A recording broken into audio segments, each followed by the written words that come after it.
behind every startup is a big idea and someone who thought it up. So what are the characteristics of an innovator? Are they different than the rest of us? The people who have the imagination and the ability to start something from scratch and bring it to life. We'll explore these questions with a few people who know a lot about all of this. Our next guests are all leaders who jumpstart innovation. Abdullah Darmaki is the CEO of the Khalifa Fund for Enterprise Development, a government enterprise here in the UAE. Ahmed Elmagarmid is Executive Director of the Qatar Computing Research Center at the Qatar Foundation, which supports economic development in Qatar. And Tuba Terekji is founder and CEO of Qotuf Riyadah Development Company, the first private entrepreneurship foundation in Saudi Arabia. And here to lead the conversation is John Defterios. He is emerging markets editor at CNN and is based here in Abu Dhabi. Take it away, John.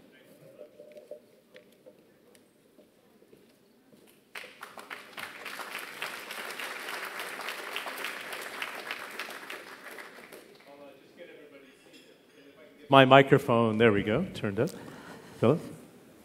Tuba, you can sit in. We're waiting for one guest who's going to join us in 5 minutes, and I'll get a little signal and invite Yousef from Oasis 500 to join us in the discussion. When David and his team invited CNN and my good self to join you here at the Atlantic Conference, I saw the list of different panels to join.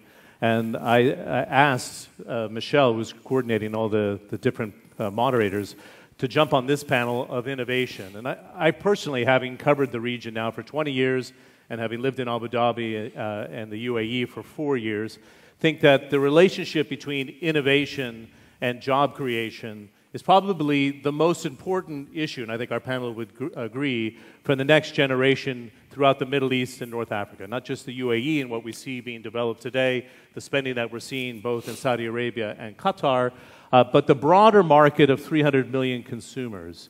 There's a direct link between innovation and job creation. We know the challenges of youth unemployment, particularly in the places that we're seeing dislocation today. And there's a lot of different models that we see in the market in the region.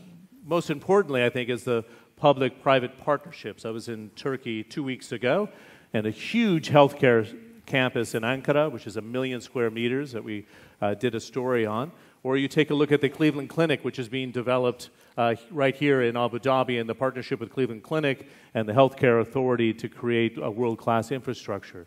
Major universities that we see in Saudi Arabia, the work of the Qatar Foundation to serve as an incubator for job creation. These are all really different models that work. The one area that we haven't seen really gain traction over the last 10 years of a lot of hard effort is allowing a culture of innovation and entrepreneurs without government assistance. How can we just have this be part of the DNA going forward so we can see a lot of job creation and have it remain as a stalwart of job creation and innovation for the next generation who's kind of begging to do that. And I think that's kind of our umbrella context here. We have a conversation for 20 minutes and then we'll open it up to the floor. If you look into your programs, you'll see the names because we don't have a lot of time, so I don't want to repeat. Abdullah, your organization, I've had a chance to do a story on. The Khalifa Fund is, in a sense, a government incubator. It identifies different sectors in the market which are needed to create jobs, but to also create businesses to fill certain niches in the economy today. Explain the model where the Khalifa Fund gets involved, looks at business models, and then helps to provide the seed capital for some of these innovations to take off. Do you want to start there? Yeah, sure. Okay, so first and foremost, we start by looking at the economic vision that the Abu Dhabi government has published recently. It talks about, I think, 22 economic activities. Now, we at Khalifa Fund, what we do every year is we review each economic activity and see exactly how much support it's getting from both the government and the private sector. And then what we try to do is we create the different programs, be it finance or technical support, for Emiratis who are looking to pursue an opportunity in that particular career. So it can stem from anything from skills development, access to finance, technical support for setting up their business or trying to reach out or penetrate that market. But in principle, the overall objective is to increase the contribution of SME within the different sectors that are clearly articulated within the Economic Vision 2030. I can tell you for a fact that not all the sectors are, innovative per se, or to somehow some people might see it, but in reality, when we come back and we review some of these projects, we find that innovation does play an active role in making sure that there's a sustainable growth in these projects. Now, what are you identifying as priority sectors, would you suggest now? Is this an evolutionary process? Isn't it hard to pick a sector and say healthcare is important for us now, or healthy living is important for us? And how do you identify the right people that can sustain a business, run a business, which is very important? Well, the priority sectors are mentioned. Healthcare services, of course, and healthcare is very important. Manufacturing, information and technology, tourism, just to name a few, and also the food and beverages is a growing market for this region. What we try to do, for instance, if we take the healthcare as an example, and I know that this event is not primarily about healthcare, it is about aerospace, is we look at how do you create a value chain for businesses within the healthcare spectrum. So it could be anything from harvesting organic foods to a healthy lifestyle. It could be even providing a destination for people who are coming to this part of the world and maintaining a certain lifestyle that they have been accompanied to in different other parts of the world.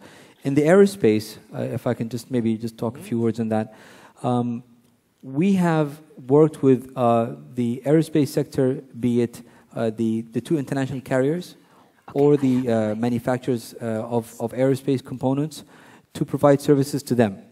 So it could be direct purchasing to the aviation industry, or it could be actually even going to the extent where we provide access to finance for manufacturing certain components for the carbon composite that is being provided to the two leading manufacturers worldwide. And then, of course, everything else comes from anything from providing, services of necessity for the people who work within that sector to have a certain lifestyle is also something that we encourage. Good. It's interesting how you identify the sectors and then look to create that innovation.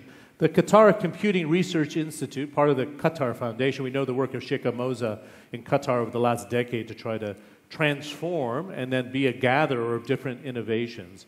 What's the primary motivation of what you're trying to create today, Ahmed? Would you suggest you're almost using an MIT model or a Stanford Silicon Valley model that can work here in the Gulf states, and then not limited to the GCC, but looking into the broader Middle East and North Africa? Is that the model you're trying to follow here? Yes. Good morning. So in the Qatar Foundation, we really believe in this partnership model, and in fact, in creating an ecosystem. This goes back thousands of years. In my opinion, most of the great inventions happen within a radio ecosystem, going back to Dar al-Hikmah, to Al-Khwarizmi, to the work that Tim Berners-Lee did with inventing the World Wide Web and windsurf, and so on and so forth. So, and this partnership needs education, research institutes, capital, and planning. So to come back to your question, in the Qatar Foundation, we have this private-public partnership really exemplified. We have 7 US campuses in the foundation. So we have a great university system. For example, in my own area in computing, we have Carnegie Mellon, one of the best universities. And then we have the research institutes, computing, energy, environment, biomedical. And these research institutes are focused on applied research. So it sort of transitions the work that goes on from the universities.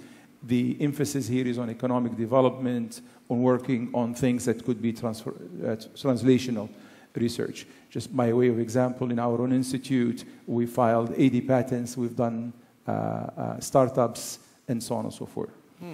And you've actually created companies out of it, though? Yes. That's excellent. Yes. And companies that were externally funded in the US, not using our own money. Can I ask you a question as a follow-up to that? But let me just hold the thought. I wanted to, Yousef did make it to, I want to introduce him to the stage, and I'll follow up with you. Yousef Hamidaddin is the Chief Executive Officer of Oasis 500. Yousef, do you want to sit? You're comfortable there? Perfect. Excellent. And I'll come to you shortly, but I'm glad you made it to the discussion. I wanted to follow up. How do you break the dependency? And this is a very tough question. Are we overly dependent on Western technology, Western know-how, to bring it into the Gulf states? And when do you wean yourself off of that dependency, if you will? Yes. So you have people with a lot of experience all morning here and on this podium, on the stage. So I could defer to them on some of the points. However, I believe the approach is by focusing on locally driven problems. I'll just give you a way of example. One of the things that we focused on early on, 5 years ago, in the Computing Institute, is doing work related to language technologies. And within that, we focused on Arabic. Now, who else is going to focus on Arabic? So this is a low-hanging fruit. We are, I don't want to beat our own drums, but I believe we are becoming one of the leaders in contributing to the technology, to software development and so on, and to know-how in Arabic language technologies. Social engineering, social computing, that is bringing the social dimension, focusing on the Middle East, focusing on the Gulf region, and linking that to what's going on in the social computing arena with an Arabic focus on Arabic, and so on and so forth. So we have, of course, a lot of the problems are global problems, and this is the way it should be. I mean, we live in a globally interconnected world, like we're talking in the back room. However, we could bring in some, our approach, our focus, our interests in certain problems would be slightly different. So going back to what I was talking about, there is another component that we have in the foundation that I don't want to omit, and that is we have a technology park, a Qatar Science and Technology Park. And these things are all under the same roof. So it's a way to incubate new businesses and new ideas locally, if you wish. And there is the Qatar National Research Fund, which is a funding agency that funds work internally within the foundation and external. So we have the universities, we have the research institutes, we have the technology park, and we have the research fund, all under the same organization. So talking to each other isn't an obstacle. We all report to the same board and so on. So I think that is there is I believe an ingredient to our success. I mean, we're still in early stages, but I believe this is an ingredient. Great. That's amazing in the last 10 years what's been developed. Tuba Terekji of, how do you pronounce it, Qotuf? Qotuf, yes. Riyadah development company. I mentioned to you in our earlier discussion that I had a chance to go 4 weeks ago to both the Eastern Province and then into Riyadh. Had a bit of a reawakening of what's happened in the last 3 years. To me, as an outsider coming back in, it's changed quite radically with the participation of women in the workforce. For one, they've gotten degrees, they've come back to Saudi Arabia. They want to work side by side with men. How do we foster this culture of business development and innovation today? There's a lot of money being spent over a 10-year window right now on universities, on the ability to create financial centers, research centers. What work are you doing here to try to foster this innovation in Saudi Arabia, which is going through a big spending transformation? Well, I hope the mic is working well. We love the word that you said, which is spending. We in the private sector don't see any of that money, so I hope that comes through sometime. But innovation has been a primary challenge for us in Saudi Arabia because of three very dominant factors. Number one is the fact that we don't raise it early enough as a culture, whether in our homes or in our schools or in our minds. The second factor has been, how do you trace the path of innovation and make sure there are no roadblocks that are, preventing it from happening at a larger scale? And third is commercialization of innovation. And I believe in all three fronts we've come a long way. Qotuf I myself have been battling with innovation, not just for women, but for men. I mean, this is since 2007 when we said, you know, we geared up with a group from Harvard and we said, let's look at the 100 fastest growing companies in Saudi Arabia and see which sectors they're in. We started with Saudi Fast Growth 100. And today, most of the leaders of innovation who have become also entrepreneurs are the ones that were earlier identified on that list.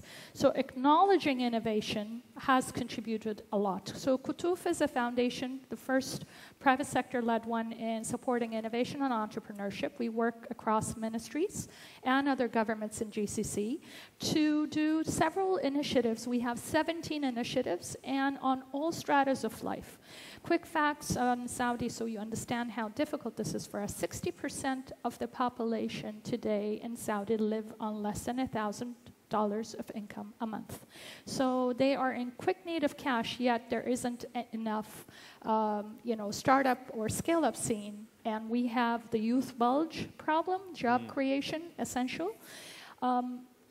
We do invest quite heavily in brick and mortar, but not so much. And it's changing now in the past 2-3 years of sincere educational investment. I would like to touch on 5 very important points. As I'm sure everyone in this room has heard of the innovator's DNA. It was a shell study that was done by Harvard, and we contributed from the Middle East end to provide them with scenic candidates. But there are these 5 elements that are extremely crucial, and we are not raising them today. So number 1 is association. The human brain learns by association. And if we don't explore, we can't associate. So if I need to learn about flowers, I need to be able to go out and see flowers. So if I need to grow an industry around agriculture, I actually have to feel the soil and the ground. So schools today don't teach association. Number 2 is questioning. Allow people to question. Raise different questions, and it's okay to ask. That in our culture is, the teacher speaks or the professor speaks or the investor speaks, and the entrepreneur, the student, and the college student has to listen. So that needs to change a little. Third is observation. Now, one of the dimensions of innovation came out of the industrial age was apprenticeship, and that is a sincere contributor to innovation, to see others do things and want to do it differently. And in healthcare, apprenticeship, or the so-called internship, exists. That's why you find healthcare to be a super innovative culture all across the world. The apprenticeship culture is still there, but they call it a different name. My kids are in medical school. They're the happiest when they're interns. And fourth, which is very important, is now that you have seen it, experiment. How many R&D centers, how many makers fairs, how many tinker shops do we have up and running in our communities? I can tell you today, except for 2 that I know, one that was set up by us and one by our friends here, we don't have tinker shops where people from the community can come out and test their ideas. I thought of something for potholes on the ground. Yes, they do cause about 20,000 accidents per year per city. How do I fix these potholes? Is there a cement mix I could come up with? You've seen the potholes. Yes. Yeah, great buildings, but we still have potholes. And fifth and very important factor is networking. We are eminently a conservative society. You just observed Yousef and me. Yes, we do network. We're great friends. But, I didn't know if I made a faux pas there or not. I invited him to Don't sit worry, next it to me. happens all the time. So I'm going into this event tonight. I'm famous for faux pas in the green room, especially. Well, so am I. I always sit on the male side of the room, too, in Saudi. And as you can see, I'm not even wearing my abaya. But the key fundamental dimension of networking is cross-breeding ideas. I've been working since I'm, 14, and have been an entrepreneur since I'm 9. And yes, I am a Saudi. And the thing is, always in the first 12 years of my career, I was in a female-led ecosystem, and that ecosystem was education. And I was stuck in female-only places till I made my way to Aramco and became the first female in strategy in Aramco office. And then there were all these guys. At first, it was a little bit weird asking questions. Sorry, could I ask you, how do you exactly do this? And I would find they had extremely practical answers. Yes, we have girls that are coming back from education abroad, and they are finding it much more nurturing for the networking and their ideas of association, and it does contribute to innovation quite a lot. So we're evolving and moving that block away. But the fundamental point of networking is the ability to integrate feedback from very different disperses of people from all across the world. So in a study we did together with friends. You just have to watch your times. We have a limited time. Sorry, I apologize. MIT lab, we found out that if you map those 0.001% of individuals that are innovators across the world, they're connected in a circle.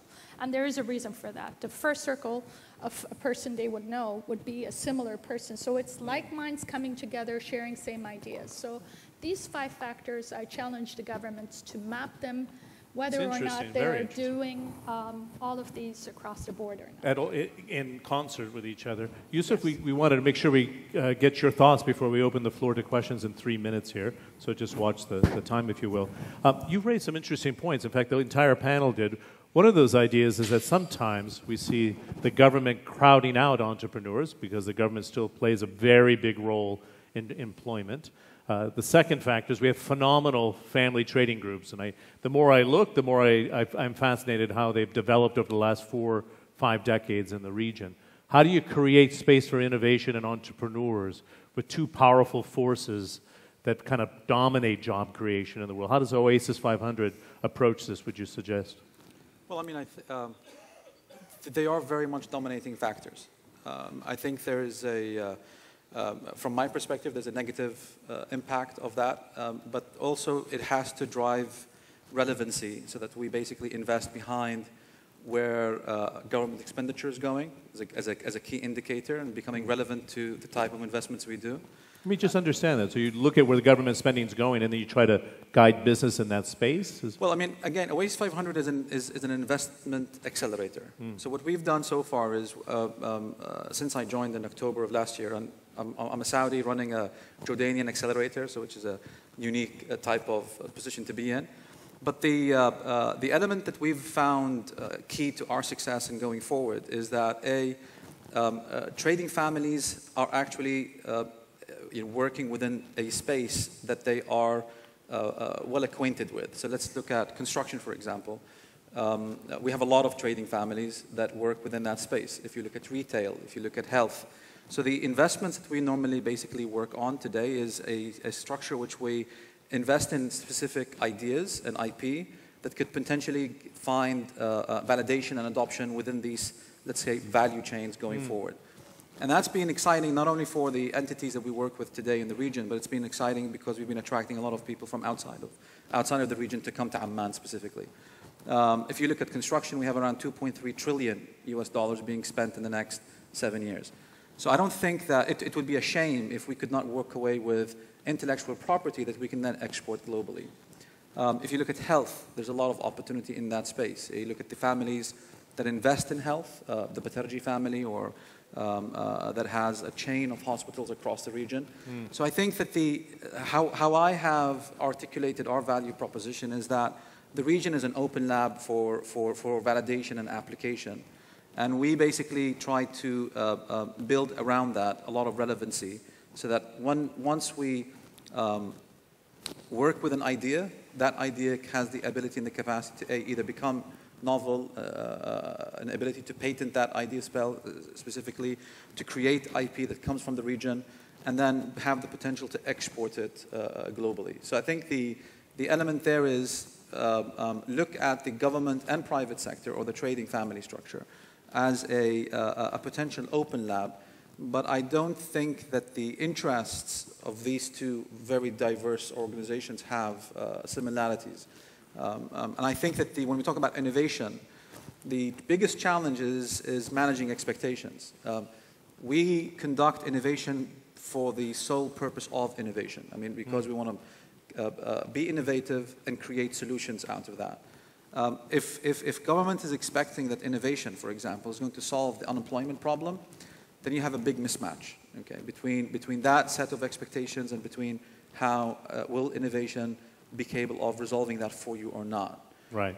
In some ways, it might not actually. I mean, if you look at certain areas, you might not create new jobs because of innovation. You might actually be less dependent on jobs. So I think that's a very important element in that space. On the trading family side, I think the kingmaker concept doesn't exist in the investment side of the reality on the ground. If you go to other areas, other geographies, other markets, other regions, there's a high level of appreciation for innovation financially. So if you look at the valuations that companies can get, these valuations would not really fly well with a trading family that comes and says, I just don't basically understand why you're trying to tell me you're a $1 million business, let alone coming and saying I'm a $10 million business. Okay, so I think there's a very depressing aspect of the reality on the ground that these two more or less have mismatched expectations when it comes to innovation and how we value it. Very interesting. In terms of closing that gap and that perception as an evolution now, I want to open the floor to questions. We have about 10 minutes. We have a microphone here. I just ask you, be super direct, and we'll go there. First, we'll go here, and then we can get a microphone to this gentleman in the front row.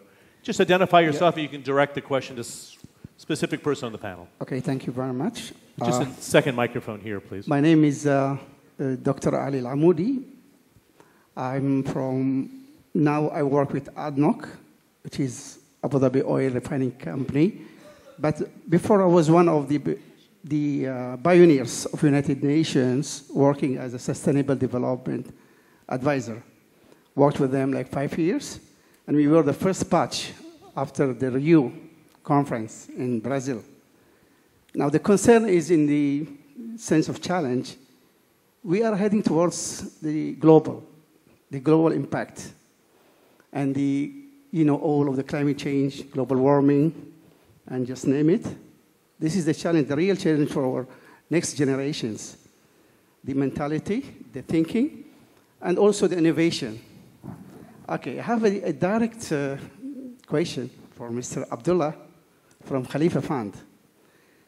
Mr. Abdullah was very close friend to one of the innovators here in UAE, in Abu Dhabi, who innovates something very simple thing. It is when you see it, it's a recycling box where everybody will see there's nothing new in that, And it's all around the Corniche, Abu Dhabi. That's where you have recycling and you can dispose the different segregation of your waste, okay? Plastic and metals and Excuse me, I don't want to be rude. I just need to get you to the question because of the time. Okay, now Please. The question is, the innovation is that you use that box in using the solar energy as a mean of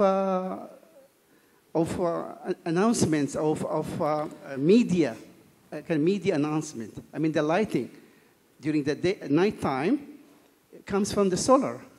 So here comes the innovation. Now, what I want to say, and I really appreciate all our speakers, and we welcome them here in Abu Dhabi, that we have to look very precisely to innovate, to encourage, support our next generation towards this activity. We have the challenge of greenhouse gases, we have the challenge of CO2, and just name it. Great. So this is my message to Mr. Abdullah. Thank you very much. Abdullah, I want you to jump in, and Tuba, I saw you nodding. I know this is a bit of an ask, but I'm going to ask for a minute answer on it so we can keep the flow going here.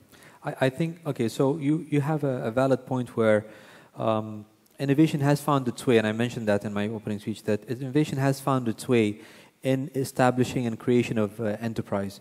Now, obviously for various reasons, and it's not just in the UAE, I think it's a GCC phenomena, our regulation hasn't reached a stage yet where it welcomes this sort of an innovation. It's not against it, it's just that it hasn't caught up with it. So if an entrepreneur goes to Germany and sees that such a product is widely accepted because of CO2 emissions, we are on a path to get there. I mean, the United Arab Emirates has been addressing the carbon footprint that's been raised by United Nations for some time now. So it does take some time. in terms of arriving to a point where such products and such applications are going to be more and more accepted. Now, from our end, we've financed a project like that, and we continue to support them, be it in the UAE or even outside. So, for instance, this particular project, just to quickly mention, we have actually supported them by taking them to events in Germany where we believe that this product will be widely received and hopefully sold. So it's not just a matter of being able to create enterprise and support the SME spectrum in the UAE, but also to help them get access to global market. I didn't realize there was an international component to it. Tuba, very quickly. Well, I'm glad to hear someone else is interested. Just bring your microphone One of the companies we invested in, ELB, I wish they were here, actually did that. They have recycling bins with solar panels that backlit at night. And we tried as private sector to raise funds or government contracts. The kid didn't have a 3-year track record. It didn't have a 3-year.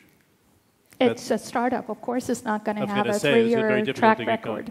So neither the private sector wants to come in as an investor because the valuations we show them, they're like, where would you get this valuation? Go get a government contract and then come back. And it's been a battle for the past 7 months, but we're going to get them there. This is what blocks innovation. It's not the thinking process that's lacking. We have super creative intelligence here in the Middle East. What lacks is the actual support to access to sales, right? So we call it access to market. You will have to dash out some funds. You will lose some of it. But at least equity funds that will really directly invest in innovation at little spurts has to be there. And if the governments go out and support the private sector to do so, we'll make it happen. Does the mentality need to change, Yousef, in the banking sector, if you will? I know this is always a challenge. They're a little bit too conservative, so the government and the incubators need to play a very crucial role. Well, I mean, the culture is a key element in bridging this gap. Banks, I don't think, are the entities that are engaged in this. It's more private equity firms. The issues that we face is that we don't have an organically grassroots, let's say, grown-up, or bottom to top venture capital mindset. And again, coming to the advisory role of many financially related organizations, you either find private equity firms, for example, moving down the chain a bit and then becoming VCs. And that's not a, you will never find the VC culture being created in that manner. They're risk averse by nature, and when you have a subject which is related to, let me do a due diligence on an idea that needs a lot of validation, it's at the seed stage level, and needs guts basically to take it forward. So it is a cultural requirement that needs to change in the region. I can give an example where there are certain areas that to differentiate. You look at construction, again, I'll make the example of that. As I said, the element that was really exciting to see is that people from this region today took up the initiative to go and invest behind 3D printing in construction. 3D printers that can actually build homes for the region.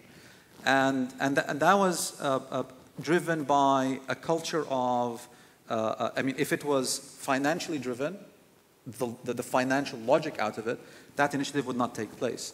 But because of the innovative aspect of it and the willingness to take risk, that's the culture that you basically want to move ahead with. Very good. Okay, we have a question in the front row, probably our last question of the session. My name is Stephen Potter. I'm a co-founder of a company called Visual Metaphors at Work in Dubai. My question is the following.